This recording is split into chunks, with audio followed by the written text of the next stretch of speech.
welcome back to my channel. If you're new here, welcome. Today we will be doing a spring recipe because spring is in the air and I thought it would be fun for us to make carrot cake cupcakes.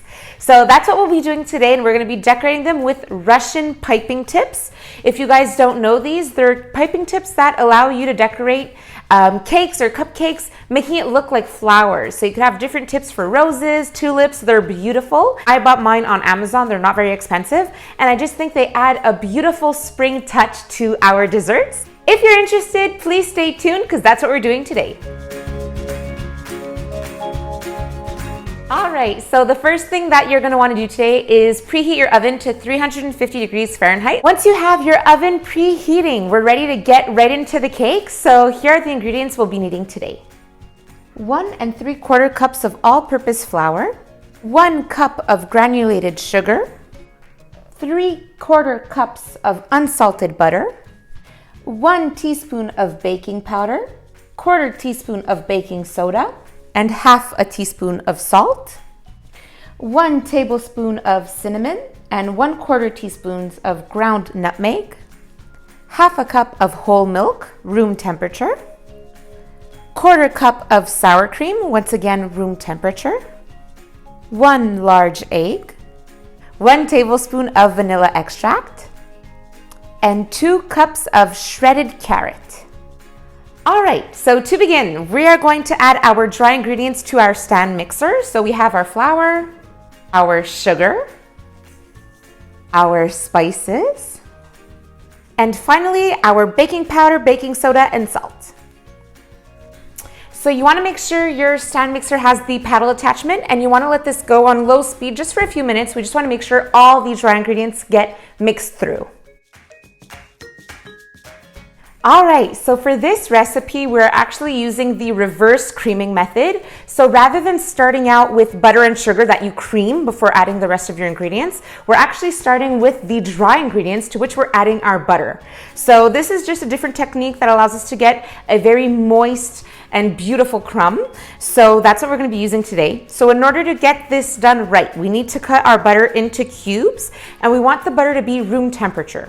So now we are going to add the butter into our dry ingredients, and we want to let this go until it starts looking like kind of wet sand, kind of grainy. So that's when we know to stop our mixer.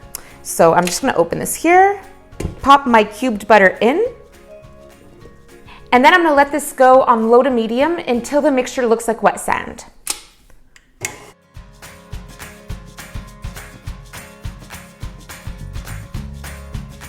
Also forgot to mention, you want to make sure that at this step you do not overmix. So in order to get that wet sand look, you're going to have to mix it for about a minute or two.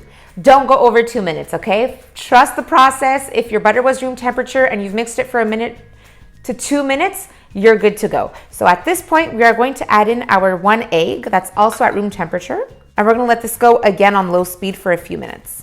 So once you've added in your egg and you can't see it anymore, it's been mixed through, you want to stop it right away. You don't want to overmix. And at this point, we are going to add in our sour cream. And once again, we're mixing until just combined. So at this point, your mixture is going to look very crumbly, very thick. That's totally okay. That's what we're looking for. You're just going to want to open your stand mixer and give this a nice scrape around the edges just to make sure that everything's been well incorporated up to this point. So as you can see, it's very thick and very crumbly. It almost looks like a sablé or like a pie crust, but that's totally normal. So you just want to get everything off the spatula and get this back on the stand mixer. All right, so at this point, we have our vanilla and whole milk left. We're just gonna add the vanilla to the whole milk. And with the mixer running on low speed, we're just gonna pour this gradually in. So once all your milk and vanilla have been added to the batter, I let it go just for a few seconds and then I stop it right away. All that's left are the carrots to be added, and I like adding them by hand. This way they're being folded in and we have a better control of how much we're mixing. We really want to avoid over mixing this batter. All right, so we're just gonna add in our 2 cups of grated carrot and fold this within the batter.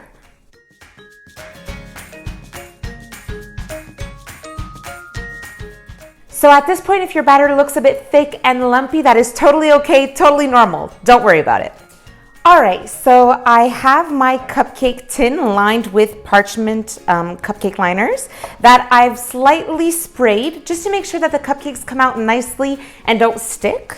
And I will now divide my batter into this cupcake liner. Keep in mind that this batter does make 16 cupcakes, so it's just important to note in order to avoid overfilling your cupcake tins.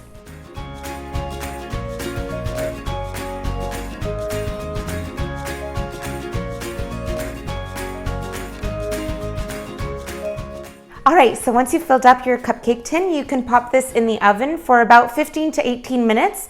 So as of the 15-minute mark, if I were you, I would just check it with a toothpick to see if the toothpick comes out clean. If so, you're good to go. Otherwise, you want to keep letting that bake. It's not ready yet. So my first batch of cupcakes are out, and I've put my 4 left over into the oven. And while they're baking and some cooling, we'll be able to get started on our cream cheese frosting. You will be needing 3/4 of a cup of cream cheese, and that's what we're going to be starting with.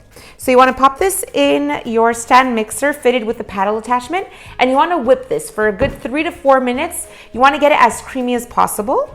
So that's what I'm going to do right away. All right, so once you have whipped your cream cheese for 3 to 5 minutes, you can stop that. And at this point, we are going to add in our unsalted butter and our shortening. For this recipe, it's a 1/2 cup of each.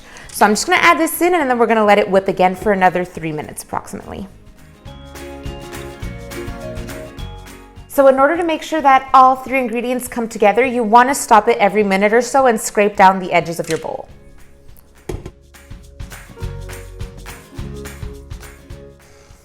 All right, so at this point, we'll be ready to add in our powdered sugar. For this cream cheese buttercream, you will be needing 3.5 cups of powdered sugar, and you wanna put it through a sieve just to make sure that you don't get any lumps and that it's nice and airy. And at the end, we're also going to be adding in our vanilla. So for the powdered sugar, you wanna add it slowly while the mixer is running. So I'm just gonna run the mixer on low, and with a spoon, I'm gonna continuously add the powdered sugar until it's all been added in.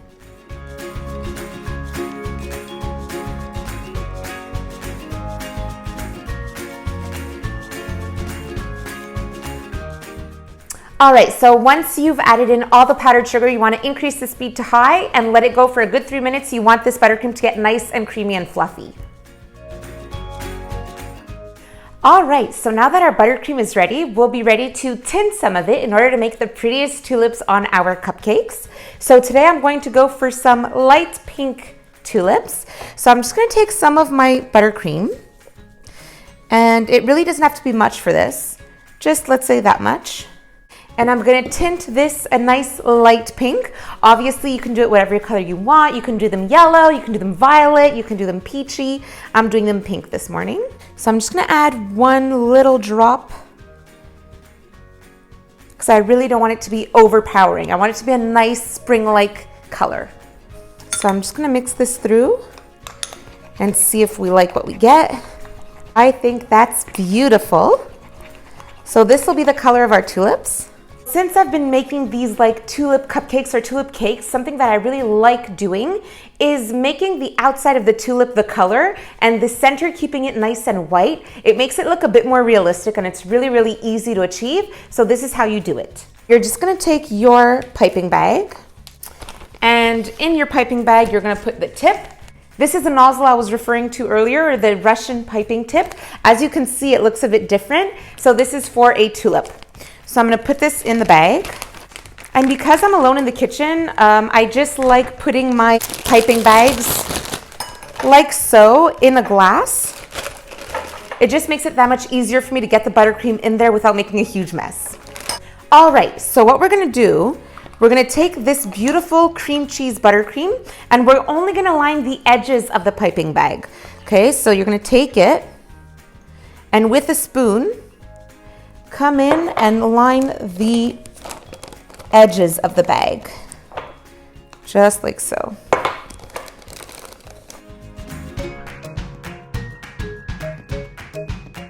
Once that's done, you are going to come in with the white buttercream and fill up the rest of the bag. Just like so. Let it kind of fall into the gap in the center. Perfect. So now that our tulip buttercream is ready, we also have to prepare our leaf buttercream. So we're just kind of doing the same thing. We're just going to color some of our cream cheese frosting. For the leaf, I've got 2 shades of green. So I'm going to prep this while my cupcakes are cooling.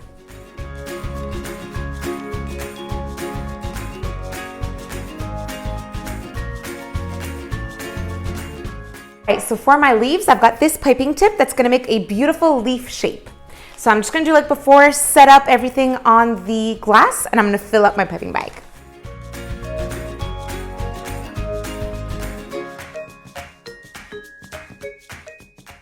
All right, so my cupcakes are now cool. We'll be ready to go ahead and pipe them with our cream cheese buttercream. I'm not gonna lie, these Russian tips take a lot of getting used to, so it's a lot of trial and error. Even now, sometimes I'll try and go ahead and I won't like the result, I'll scrape it off and I'll restart. So at this point, you just wanna have some fun, do your best, and here we go. You wanna put a bit of pressure on the cupcake and then lift up. Pressure, lift up, pressure, lift up, just like so. Until you get the look that you're going for.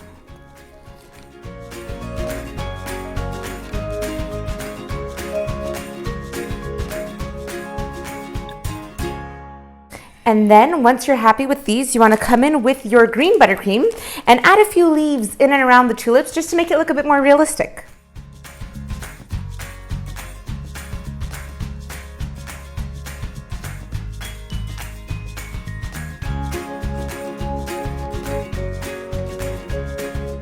So there you have it. These are my beautifully piped tulip carrot cake cupcakes.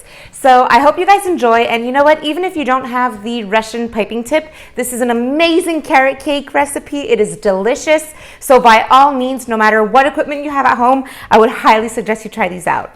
All right, have a wonderful day, guys. Bye. All right, guys, so here's a close-up of the final product. So you can see the beautiful tulips. Obviously, that's not necessary, but it's fun to try it out. And I've cut one in half just to show you. Look at that beautifully moist crumb. Guys, these are scrumptious.